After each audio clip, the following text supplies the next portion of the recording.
Senator Lambie. Senator Canavan. Thank you, Madam Acting Deputy President.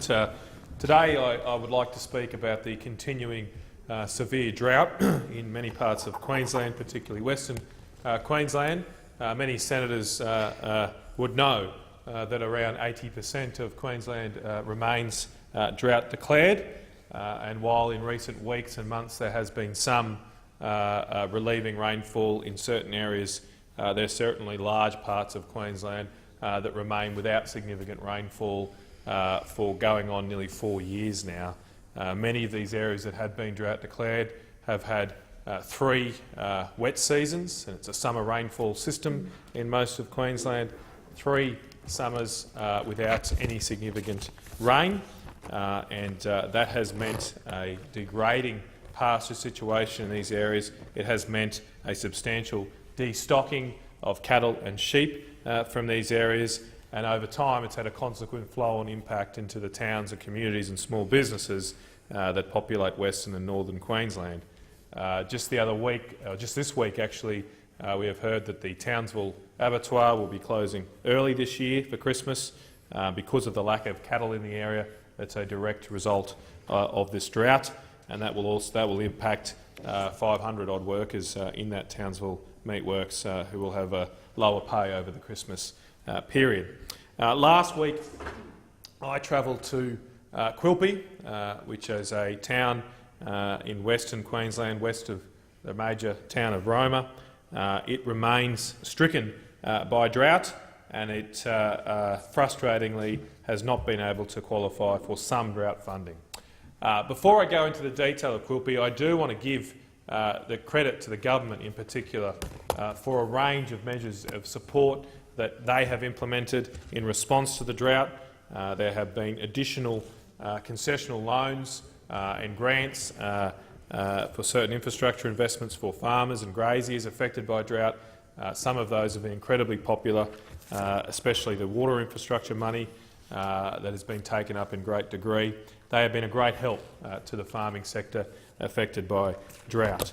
Another thing that the Commonwealth Government has done in the last few months is to implement a Drought Communities program, a program targeted on helping the towns and communities and small businesses, not only the farming sector itself. And I give credit for what is an innovative program, a unique program in response to a uniquely severe drought that is directed at trying to get business going again in these towns and communities, trying to give them some sustenance to ensure that businesses can survive through this drought, so they're there ready to rebuild once it rains. And it will only be rain that helps us get back to what was there before, but this funding can help do some of the work to make us a better future when that rain occurs.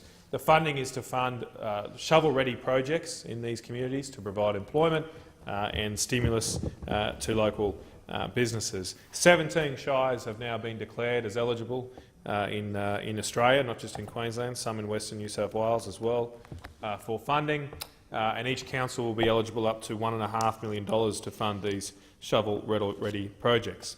Unfortunately, the Quilpie Shire Council has so far failed to receive declaration, notwithstanding that it is almost in the middle or in the centre of the drought-affected area of Western Queensland. All shires surrounding Quilpie have been declared, but Quilpie itself has missed out, and I'll go into a little detail about why it has. The government has been deciding on funding through using rainfall data, which is perfectly reasonable. They've been using Bureau of Meteorology data to assess whether or not an area in a council, or 20% of a council to be precise, has a 1 in 20-year rainfall deficiency.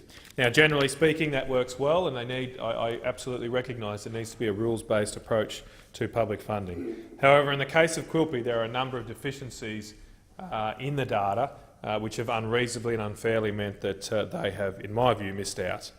The data that is used for the Quilpie Shire Council relies on 6 Bureau of Meteorology stations and rainfall stations. There are more stations in the Quilpie Shire Council, but many of them don't have data or sufficient data over the relevant period to use. One thing I have learnt from my trip to Quilpie and looking at this data is that the data being collected at the moment is not as good as it was back in the 1890s.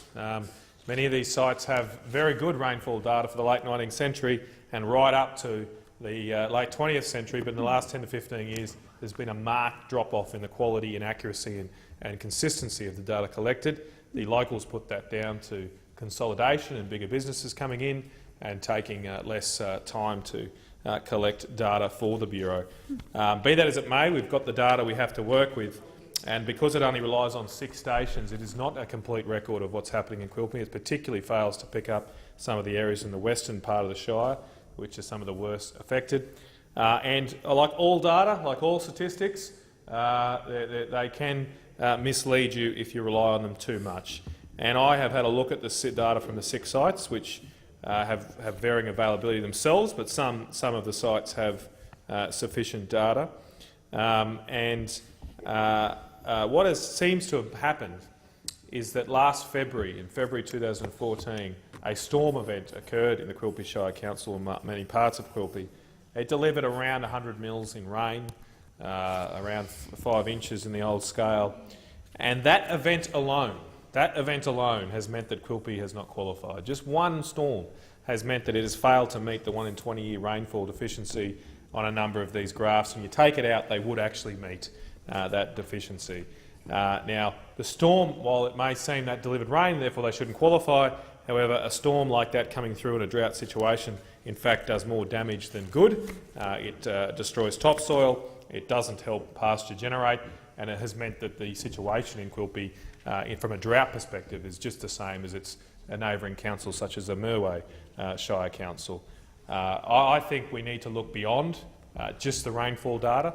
There is nothing specific in the guidelines to this program that make us only use rainfall data. As I said, there should be a rules-based approach, but I believe in situations like this we need a multi-criteria approach, not an exclusive or dogmatic reliance on just one particular metric, which in this case, in my view, is deficient.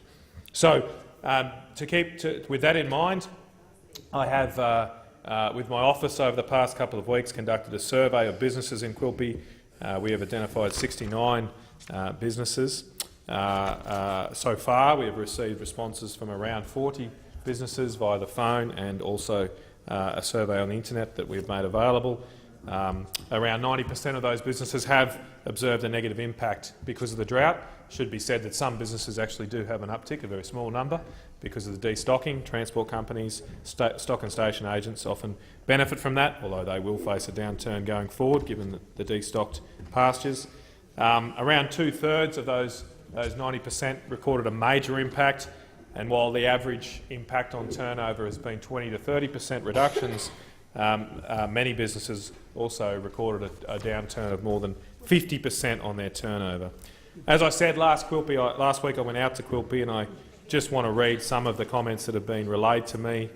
One particular lady told me that I recently attended the Channel Country Ladies' Week.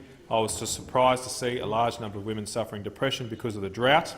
Also, many spoke of husbands and families suffering illnesses. Another said that there are other issues such as the loss of the sheep industry, but the drought has been a major impact. I'm not sure why Quilpie are missing out when Barcoo is in. Another said we have flipped our whole business upside down. When there was destocking, there was a bit of work, but everything has dried up now. People are not spending any money, especially on contractors, so I am doing anything that is available, spraying weeds, labouring, driving dozers, but all of this is out of the Shire.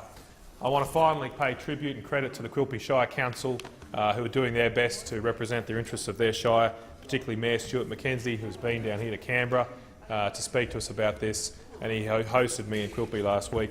They have made a detailed submission to the government, as I will make with my survey results, asking them to reconsider.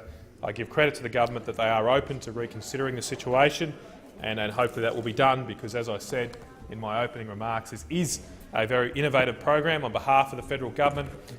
It is something I should pay credit to my colleagues Senator Barry O'Sullivan, the member for Maranoa, Bruce Scott, have pushed very hard to get, but it would be an unfortunate miss if Quilpie failed to also receive declaration when it is clearly just as in need of these stimulus projects, of these shovel-ready projects to help its community get through what has been, in some areas, the most severe drought in Queensland's history.